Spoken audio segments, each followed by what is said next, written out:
इंतज़ार मत करो, कुछ काम करो। एक बार एक गांव में एक साधु रहता था जो भगवान पर बहुत विश्वास रखता था। यह बार बार वह साधु पेड़ के नीचे बैठा था और भगवान को याद कर रहा था। तो अचानक वहाँ बाढ़ आ गई। चारों तरफ पानी पानी। सब लोग अपने आप को बचाने के लिए ऊपर पहाड़ की तरफ भागने लगे।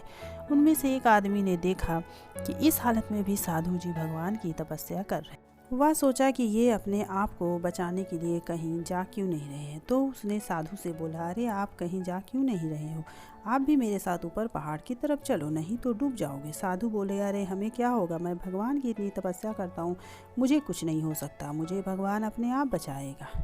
धीरे धीरे पानी साधु के कमर तक आ गया। अब लोग वहाँ से नाव लेकर निकलने लगे। तो उनमें से एक ने साधु से, पानी आपके कमर तक आ गया है, आप हमारे साथ चलो। तो साधु ने कहा कि नहीं नहीं, भगवान मुझे अपने आप बचाएगा। और वह नाव वाला भी वहाँ से निकल गया। कुछ देर बाद पानी इतना बढ़ गया कि साधु के सर तक पहुंच गया। अब लोगों को बचाने के लिए हेलीकॉप्टर निकलने लगे। एक हेलीकॉप्टर साधु के पास आया जो कि आखिरी हेलीकॉप्टर था। साधु के पास नीचे रस्सी फेंकी और बोला, इसे पकड़ो और ऊपर आ जाओ, नहीं तो आप डूब जाओगे। यह आखिरी हेलीकॉप्टर है और आपके पास में कोई दूसरा रास्ता नहीं है बचने के लिए।